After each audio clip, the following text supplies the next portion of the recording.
Assalamualaikum warahmatullahi wabarakatuh.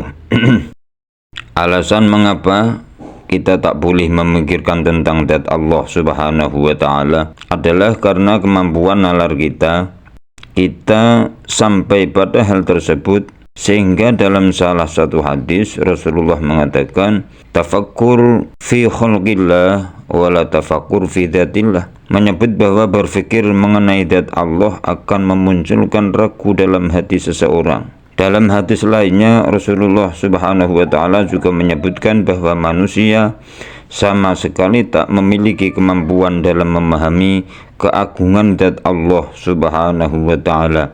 Oleh sebab itu, manusia hanya bisa memikirkan tanda-tanda kekuasaan Allah saja, jangan memikirkan zatnya Allah subhanahu wa ta'ala, karena itu sangat berbahaya. Simak video kali ini. Sifat tangan Allah subhanahu wa ta'ala. Allah mengatakan tentang sifat tangan kepada Nabi Adam alaihissalam, ma mana'aka antas juda lima khalaqtu biyadayya. Wahai iblis, apa yang mencegah engkau untuk sujud kepada Adam yang aku ciptakan dengan kedua tanganku? Dan Ibnu Umar menafsirkan, Ibnu Umar sahabat, kata Ibnu Umar, semua makhluk diciptakan oleh Allah dengan kun fayakun, kecuali 4 makhluk yang Allah ciptakan dengan kedua tangannya. Di antaranya Adam, di antaranya Arsy, di antaranya kolam, ya. Ini menunjukkan Ibnu Umar menetapkan Allah punya tangan. Ya, kalau ternyata tangan artinya kekuasaan, maka tidak ada bedanya antara Adam dengan yang lainnya. Sekarang kita terapkan ketiga metode ini. Allah berfirman, ma mana'aka an tasjuda lima khalaqtu biyadayya bal yadahu mubsatatani, ya, yunfiqu kaifa yasha. Kata Allah subhanahu wa ta'ala, wahai iblis, apa yang mencegah engkau untuk sujud kepada Adam yang aku ciptakan dengan kedua tanganku, dengan kedua tanganku. Dalam ayat yang lain kata Allah, bal yadahu mubsatatan, bahwasanya kedua tangan Allah terbentang. Dalam ayat yang lain, dalam hadis yang lain kata Rasulullah SAW, wa tilka yadahu yamin, kedua tangan Allah di kanan. Kedua tangan Allah kanan. Ini semakin menjelaskan bahwasanya tangan Allah tidak sama dengan tangan manusia. Karena Allah mengatakan kedua tangannya apa? Kanan. Bagaimana kita nggak bisa bayangkan ya? Kalau kita bayangkan pasti salah ya. Kenapa tidak ada tangan kiri? Karena tangan kiri itu tercela. Itu tidak pantas bagi Allah. Makanya Nabi mengatakan kedua tangannya apa? Kanan. Semakin menjelaskan bahwa tidak sama dengan tangan manusia. Ahlussunnah menghadapi ayat ini mudah, mengatakan Allah punya tangan, bagaimana kita tidak tahu.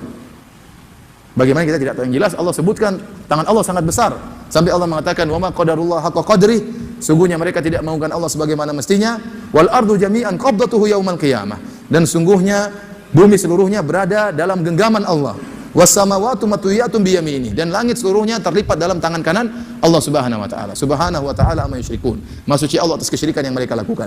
Ini sebagian sifat yang Allah jelaskan tentang tangannya. Di antaranya tangan Allah sangat apa? Besar, sehingga bumi dalam genggaman tangan Allah subhanahu wa ta'ala, langit-langit dilipat dengan tangan kanan Allah subhanahu wa ta'ala. Ahlussunnah selesai. Nabi Adam mulia, spesial, kenapa? Diciptakan dengan kedua tangan Allah. Nah, sekarang kita masuk kepada ahlu ta'wil. Ahlu ta'wil, bagaimana mereka mensifati ayat ini? Kata mereka, oh tangan, enggak boleh, tangan itu syirik. Kalau bilang tangan berarti sama seperti menyamakan Allah dengan apa? Makhluk. Ini sudah kita bantah ya, saya sudah awal di pengajian seri pertama saya sebutkan tentang perkataan para salaf. Ini sekarang seri keempat ya. Nanti diputar lagi seri pertamanya. Saya sudah sebutkan, jadi bagaimana salaf mengatakan, kapan dikatakan syirik? Kalau kita bilang tangan seperti tangan. Tangan Allah seperti tangan makhluk, itu baru syirik, menyamakan Allah dengan makhluk. Kalau kita mengatakan pendengaran Allah seperti pendengaran makhluk, itu baru syirik. Kalau kita mengatakan penglihatan Allah seperti penglihatan makhluk, itu baru apa? Syirik. Kalau kita bilang kekuatan Allah seperti kekuatan makhluk, itu baru syirik. Tapi kalau kita bilang kekuatan Allah tidak sama dengan kekuatan makhluk, itu bukan syirik. Justru itu pengagungan terhadap Allah Subhanahu wa taala. Kalau kita mengatakan pendengaran Allah tidak sama pendengaran makhluk, maka itu pengagungan terhadap Allah Subhanahu wa taala. Makanya kita mengatakan Maha mendengar, Maha melihat, Maha kuat, ya. Kalau kita mengatakan tangan Allah tidak sama dengan tangan makhluk, justru itu pengagungan terhadap Allah Subhanahu wa taala. Kenapa ente tidak terima? Allah bilang Allah punya tangan, kenapa ente protes? Tuhan mengatakan saya punya tangan, oh enggak Tuhan, kau tidak punya tangan. Saya punya tangan menciptakan Adam, oh itu bukan tanganmu. Jadi dia protes terhadap Allah Subhanahu wa taala. Allah bilang dalam Al-Qur'an punya tangan, Nabi bilang Allah punya tangan, dia bilang enggak, Allah enggak punya tangan. Oh itu maksudnya Tuhan, maksudmu begini, maksudmu begitu. Jadi sekarang ahli takwil bagaimana menghadapi ayat ini? Kata mereka tangan artinya kekuatan. Tangan artinya apa? Kekuatan. Kenapa? Dalam bahasa Arab tangan juga sering digunakan sebagai apa? Kekuatan. Ya. Saya punya andil atau saya punya tangan di sana. Maksudnya saya punya kekuatan di sana. Setiap nas Quran atau nas hadis sing zahire iku Allah mirip makhluke. Awil mongko nak wila sira hu ing nas. Jadi kabeh iku butuh ulama urid, nggih, butuh ulama sing tesih sugeng. Dadi nek ana lafadz ning Quran sing zahire Allah mirip mek makhluke, solusine napa ditakwil napa? Ditakwil. Misale Allah ngendikan ya duwahi fawqa aydihi, mutai tangane Allah sak ndhuwure tangane wong kafir. Kan dadi ribet. Kowe ora usah terus bayangno Allah di tangan, terus dawane sepira, bentuke piye, kan berarti ada tasbih apa? Nah, padahal kaidah bakunya Allah mukhalafatul bil hawadisi, maka harus kita takwil. Atau misalnya Allah nanti ngendikan wa alqaitu 'alaika mahabbatan minni walitusna'a ala aini. Jadi Nabi Musa saking disayangi Allah itu wa alqaitu lan numibano ingsun 'alaika ing atase sira mahabbatan ing rasa seneng minni saking ingsun. Terus Nabi Musa didhawuhi Allah walitusna alan digawe sira Musa. Kowe digawe ala ini mergo ben nyenengno mripat ingsun. Jadi Allah itu butuh pemandangan yang menyenangkan, terus Allah itu nggawe sinten Nabi Musa. Mergo roh ndelok kowe kesel piye ra roh pokoke terus Allah itu butuh cara dhahiri ayat itu Allah butuh makhluk sing dadi senengane, ya utamane Nabi Muhammad sallallahu alaihi wasallam. Nah gelem ra gelem ya wis oleh maknane ngene.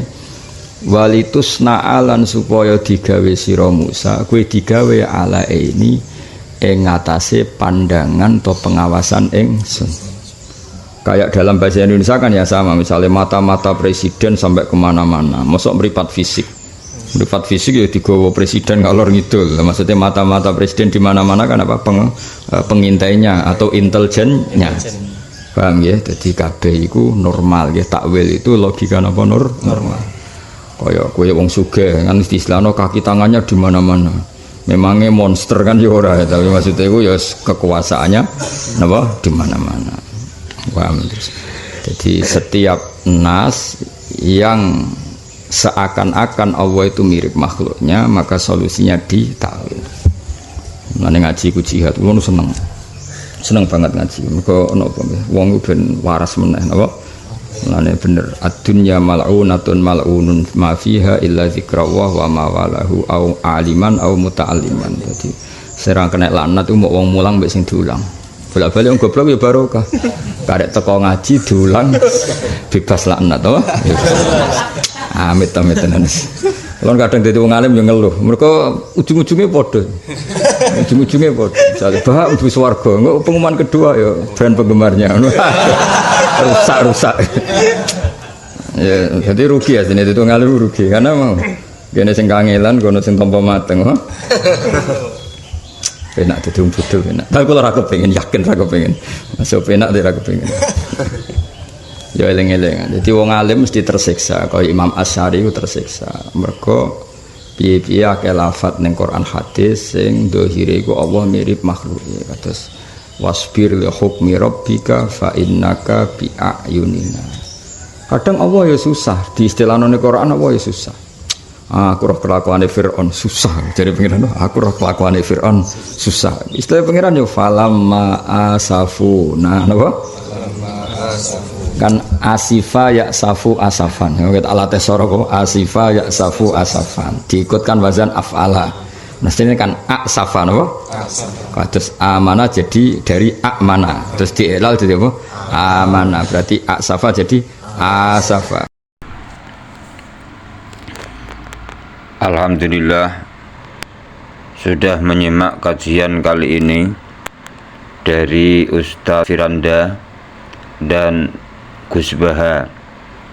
Mana yang bisa diterima oleh akal kita dan ilmiah.